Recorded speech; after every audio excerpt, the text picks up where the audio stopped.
আসসালামু আলাইকুম। প্রিয় দর্শক, অন্যমঞ্চের আলাপ চাইতায় আপনাদের সকলকে আমন্ত্রণ জানাচ্ছি।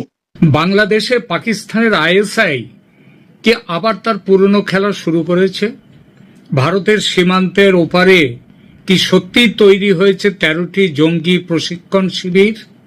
কয়েক হাজার জঙ্গি কি ভারতের দিকে তাকিয়ে অপেক্ষা করছে ঢুকবে বলে, নাকি এই দাবির পেছনে রয়েছে অতিরঞ্জন, মনস্তাত্ত্বিক যুদ্ধ এবং তথ্য যুদ্ধের এক নতুন অধ্যায়?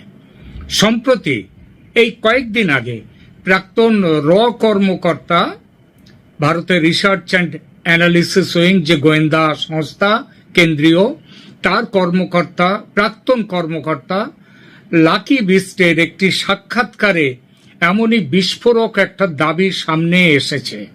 সেই বক্তব্য নিয়ে আলোচনা চলছে একাধিক ইউটিউব চ্যানেল, অনলাইন প্ল্যাটফর্ম এবং ভারতের মেইন স্ট্রিম মিডিয়াতেও পর্যন্ত। স্বাভাবিকভাবেই প্রশ্ন উঠেছে, এটা কি সত্যি ভারতের জাতীয় নিরাপত্তার জন্য বড় বিপদ সংকেত, নাকি এখনো প্রমাণের অপেক্ষায় থাকা একটি গোয়েন্দা স্তরের সতর্ক বার্তা মাত্র? সেইটা আজকের ভিডিওতে আমরা কোনো চাঞ্চল্যকর সিদ্ধান্তে পৌঁছব না। আমরা তথ্য খুঁজব, ইতিহাস দেখব, বিভিন্ন সূত্র মিলিয়ে বোঝার চেষ্টা করব কি জানা গেছে, কি জানা যায়নি, আর কোথায় সতর্ক থাকা দরকার। প্রথমে বলি, লাকি বিস্ট কে, তার বক্তব্য কেন গুরুত্ব পাচ্ছে। লাকি বিস্ট ভারতের গোয়েন্দা ও বিশেষ অভিযান সংক্রান্ত রিসার্চ অ্যান্ড অ্যানালিসিস উইং তার প্রাক্তন কর্মকর্তা।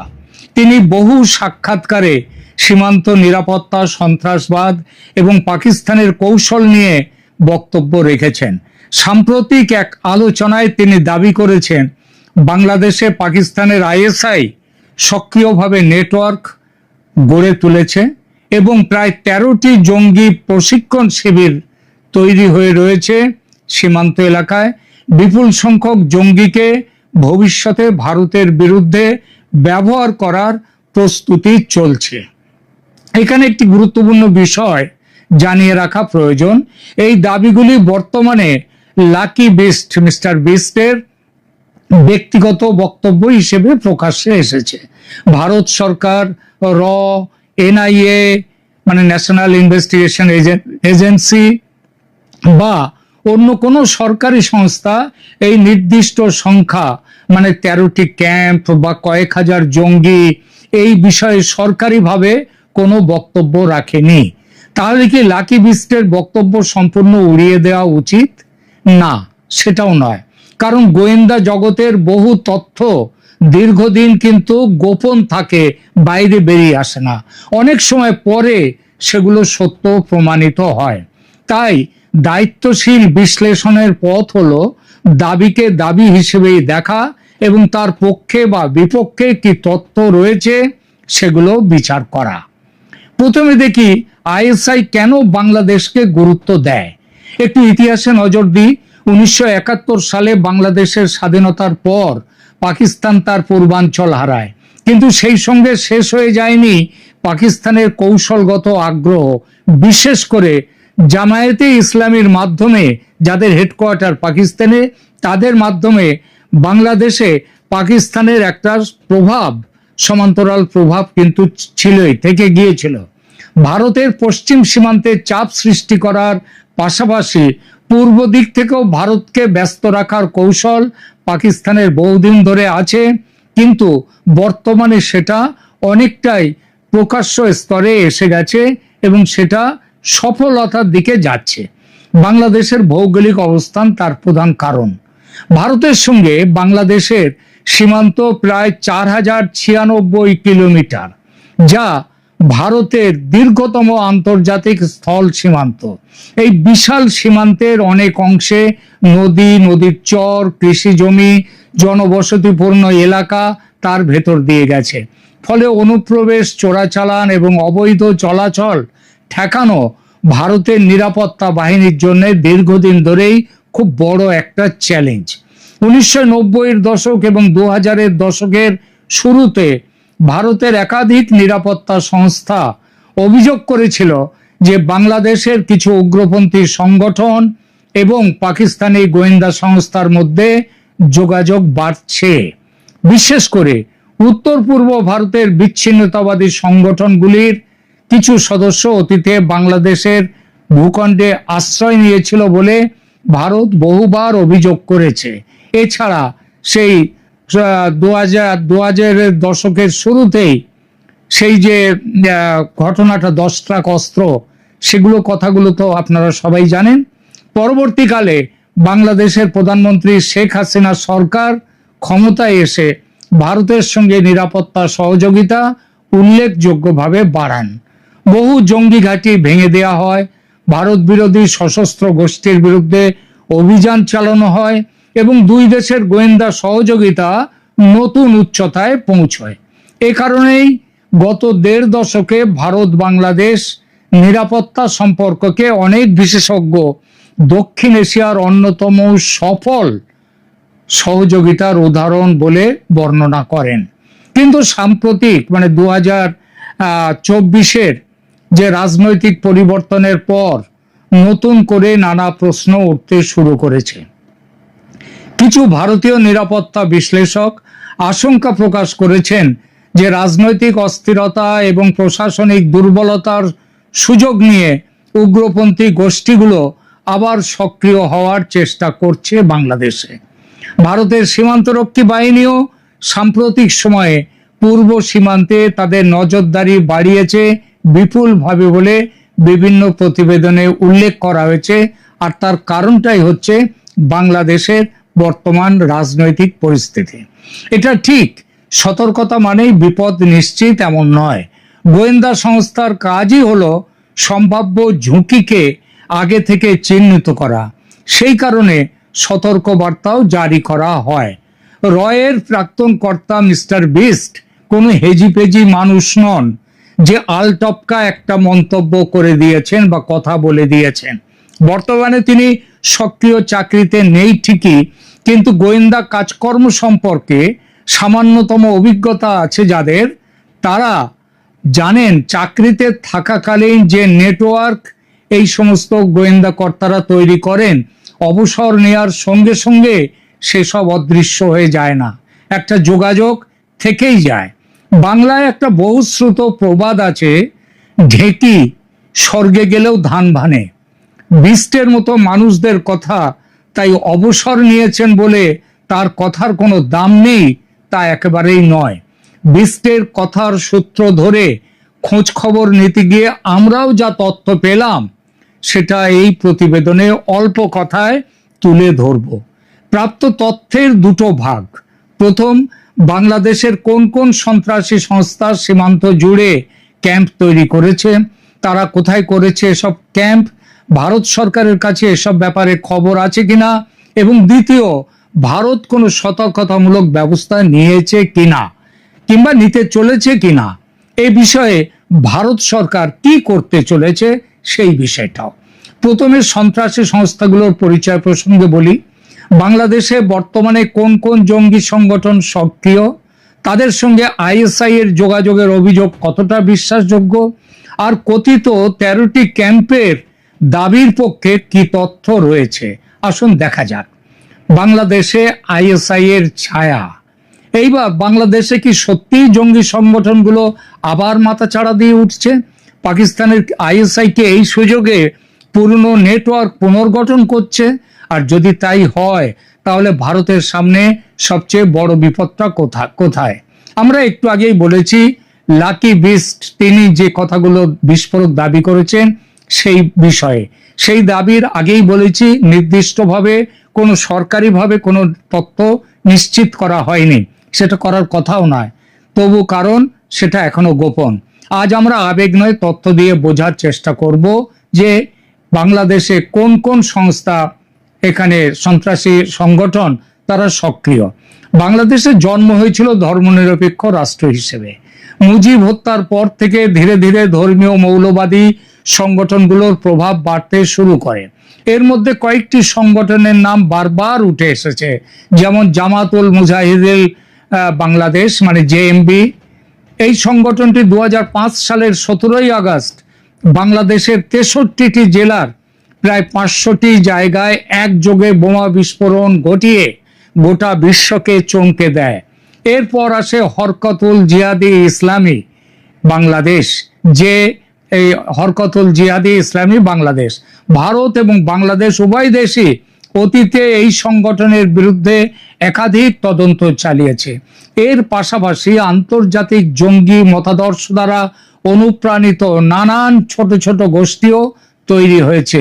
তার মধ্যে আইসিস তারাও আছে। সম্প্রতি আপনারা জানেন যে ইসরায়েলের ভারতে যিনি রাষ্ট্রদূত, তিনি বলেছেন যে বাংলাদেশে হামাস এসে আশ্রয় নিয়েছে, তারা শিবির তৈরি করেছে। শুধু হামাস কেন, হামাস ছাড়া আরো বিভিন্ন আন্তর্জাতিক আইসিসের পতাকা, হামাসের পতাকা আজকে বাংলাদেশে খোলাখুলি দেখা যাচ্ছে। কিন্তু বাংলাদেশের নিরাপত্তা সংস্থাগুলো বলছে তারা কারা এইসব পতাকা নিয়েছে বা লাগাচ্ছে তারা জানে না। অর্থাৎ পরিষ্কারভাবে বোঝা যায় যে এখানে সেখানকার সরকার প্রশাসন তাদের মদত রয়েছে এই সব কাজের জন্য। এইসব সংস্থার ফ্রি রান চলেছিল, তখনও হামাস আসেনি কিন্তু অন্যরা এসেছিল। তাদের ফ্রি রান চলেছিল 2010 পর্যন্ত। 2010 সালের পর থেকে শেখ হাসিনার আমলে বাংলাদেশের নিরাপত্তা বাহিনী ব্যাপক অভিযান চালায় সন্ত্রাসীদের বিরুদ্ধে। শত শত জঙ্গি গ্রেপ্তার হয়, অনেক ঘাঁটি ধ্বংস করা হয়।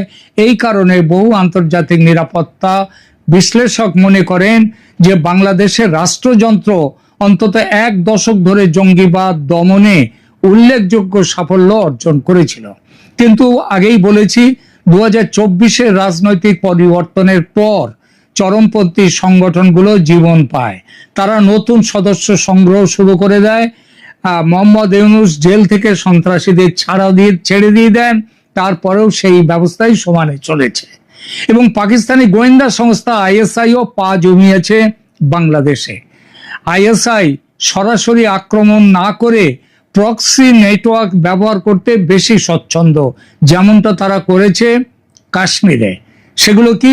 স্থানীয় সংগঠন, চোরাচালান চক্র, জাল নথির নেটওয়ার্ক এবং সীমান্ত পারের অপরাধ চক্রকে কাজে লাগানো।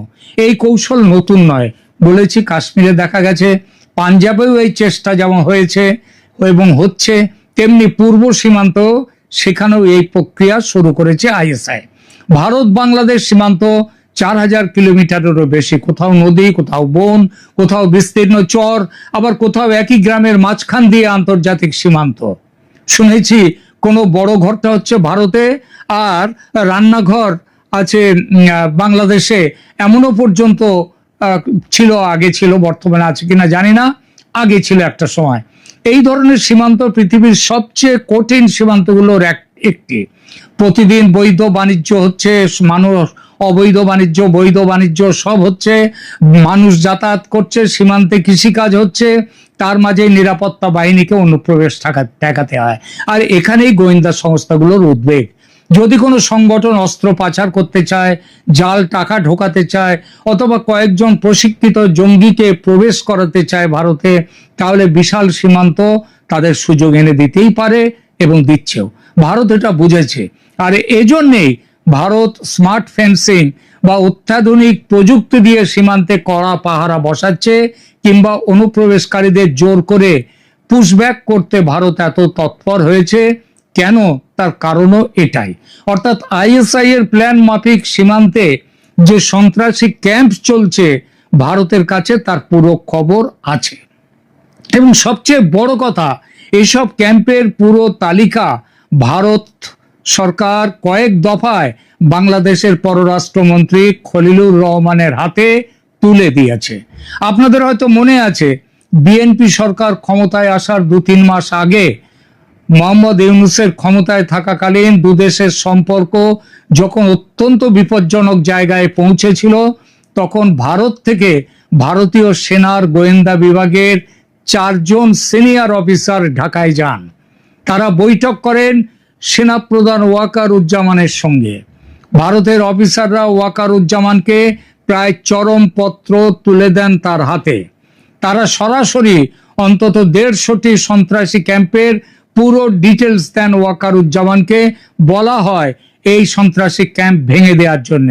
কয়েকটা ক্যাম্প ভেঙে দেওয়াও হয়েছিল তার কয়েকদিনের মধ্যে। এই ক্যাম্পগুলো মূলত 3টি এলাকায় ছিল। রংপুর ডিভিশনের লালমনিরহাট সংলগ্ন এলাকা, লালমনিরহাটের যে পরিত্যক্ত বিমানবন্দর সেটাও তার একটা বড় ক্যাম্প, খুলনা এলাকা এবং চট্টগ্রাম। বিষয়টি নিয়ে আমি তখন একাধিক ভিডিও করেছি আমার এই চ্যানেলে। বিষয়টির গুরুত্ব বুঝে ওয়াকারুজ্জামান নিজে লালমনিরহাট যান ভারতের অফিসারদের নিয়ে, তারা চট্টগ্রামেও যান। তখনকার মতো সামাল দেয়া যায় উত্তেজনা। তারপর নির্বাচন হয় বাংলাদেশে, ইউনূস সরকার বিদায় নেয়, পরিস্থিতির উন্নতি ঘটে, তবে সেটা সাময়িক। দুদেশের মধ্যে উত্তেজনা আবার এই মুহূর্তে খুব বেড়ে গেছে। কেন বেড়েছে আপনারা জানেন। সীমান্তে উত্তেজনা মারাত্মক। চীন এবং পাকিস্তানের সঙ্গে বাংলাদেশের বন্ডিং ঘনিষ্ঠতর হয়ে গেছে আবার। এই পরিস্থিতিতে উঠেছে সীমান্তে 13টি সন্ত্রাসী গোষ্ঠীর ও কয়েক হাজার সন্ত্রাসীর উপস্থিতির কথা। মিস্টার বিস্ট যে কথা বলেছেন, আমাদের সংগৃহীত তথ্যেও উঠে এসেছে এই খবরের পুষ্টি। যেটা জানা যাচ্ছে, এই সন্ত্রাসীরা বর্তমানে বিজিবি বা বর্ডার গার্ডস বাংলাদেশের সঙ্গে যুক্তভাবে সীমান্তে পুশব্যাক রুখে দেওয়ার কাজ করছে। প্রবাসীদের সঙ্গে যুক্ত রয়েছে এই সন্ত্রাসীরা। এরা কি যুদ্ধের প্রস্তুতি নিচ্ছে ভারতের বিরুদ্ধে? ভারত কিন্তু সেটা মনে করে না। কারণ ভারতের বিরুদ্ধে প্রত্যক্ষ যুদ্ধে অন্তত এখন জড়িয়ে পড়ার মতো এত বড় হঠকারী সিদ্ধান্ত কিংবা বোকামি সন্ত্রাসীরা করবে না, বাংলাদেশের সরকারও করবে না। তাহলে কি করতে পারে তারা? যেটা করতে পারে তার নাম হাইব্রিড ওয়ারফেয়ার। অর্থাৎ একদিকে সীমান্তে চাপ সৃষ্টি করো, অন্যদিকে ভুয়ো খবর ছড়াও, সোশ্যাল মিডিয়ায় উস্কানি দাও, সাম্প্রদায়িক উত্তেজনা তৈরি করো, জাল নোট পাচার করার চেষ্টা করো, সাইবার হামলা করো, চোরাচালান করো এবং প্রয়োজনে ভারতে ঢুকে ছোট আকারের সন্ত্রাসী হামলা চালাও। এই সব মিলেই আধুনিক নিরাপত্তা চ্যালেঞ্জ তৈরি হচ্ছে ভারতের কাছে। আর এগুলো যদি করে বাংলাদেশের সন্ত্রাসীরা, কি করবে ভারত? এই প্রশ্নটা খুব বড়। আমাদের কাছেও বিভিন্ন সূত্রে খবর এসেছে, পশ্চিমবঙ্গে মমতা সরকারের পতনের পর, মমতা সরকার মানে মমতা ব্যানার্জির সরকার, যে সরকার যারা চলে যাওয়ার ফলে জামাত কেঁদে ভাসিয়েছে, বাংলাদেশের সাম্প্রদায়িক শক্তি কেঁদে ভাসিয়েছে, সেই সরকারের, মমতা সরকারের পতনের পর এবং শুভেন্দু অধিকারীর নেতৃত্বে বিজেপি সরকার গঠনের পর পশ্চিমবঙ্গের মুসলমানরা আপাতত একটু থমকে রয়েছে। পার্ক সার্কাসে, ফলতায়, আরো দু এক জায়গায় প্রতিবাদ তুলতে গিয়েছিল, সফল হয়নি। তারপর মালদার বিধায়ক হুমায়ুন কবির গরম গরম কথা বলে চাঙ্গা করতে গিয়েছিলেন মুসলমানদের, সেটাও ব্যর্থ হয়েছে। হুমায়ুন কবির এখন ভয় পেয়ে পিছিয়ে গেছেন। ওদিকে তিনি মসজিদ তৈরির, ওই বাবরি মসজিদ তৈরির 1000 কোটি টাকা পকেটে নিয়ে বসে আছেন হুমায়ুন কবির। বাবরি মসজিদ তৈরির সম্ভাবনা এই মুহূর্তে নেই। পশ্চিমবঙ্গে শুভেন্দু অধিকারীর সরকার, বিজেপি সরকার বাবরি মসজিদ পশ্চিমবঙ্গে তৈরি করতে দেবে না, লিখে নিতে পারেন। এমন পরিস্থিতির সুযোগ নিয়ে বাংলাদেশের সন্ত্রাসীরা মালদা মুর্শিদাবাদ সীমান্ত এলাকায় দাঙ্গা বাঁধাতে তৎপর। আর তেমন কিছু হলে বাংলাদেশের বিরুদ্ধে যেমন পাকিস্তানে অপারেশন সিন্দুর করেছিল ভারত এই কয়েক মাস আগে, সেই স্টাইলে হামলা চালাবার সিদ্ধান্ত নিয়ে রেখেছে ভারত। ভারত বলেছে ভারতের ভূমিতে কোনো বিদেশি রাষ্ট্র তারা যদি কোনো সন্ত্রাসবাদী কাজ করে তাহলে ভারত সরাসরি যুদ্ধে নামবে।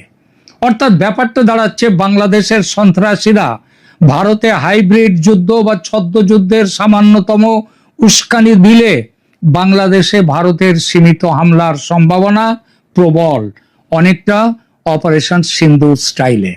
আর যদি চীন পাকিস্তানের স্ট্র্যাটেজিক উপস্থিতি আরো বাড়ে বাংলাদেশে, লালমনিরহাটে, তিস্তা ব্যারেজে, মোংলা পোর্টে, তখন সন্ত্রাসীদের বাস্তব উস্কানির ঘটনা না ঘটলেও, খেয়াল করবেন কথাটা, বাংলাদেশের সন্ত্রাসীরা তখন যদি ভারতে কোনো উস্কানিমূলক ঘটনা নাও ঘটায়, তাহলেও ভারত কি করবে? নিজের স্ট্র্যাটেজিক স্বার্থ রক্ষায় সন্ত্রাসী অজুহাত খাড়া করে ভারত ঝাঁপিয়ে পড়বে। আর তেমন হলে এই ভারত যদি ঝাঁপিয়ে পড়ে, সেটাও এই সম্ভাবনা কিন্তু উড়িয়ে দেয়া যাবে না। আজকের এই প্রতিবেদন কেমন লাগলো আপনাদের জানাবেন, কমেন্ট করবেন, লাইক দেবেন এবং অবশ্যই সাবস্ক্রাইব করবেন চ্যানেল।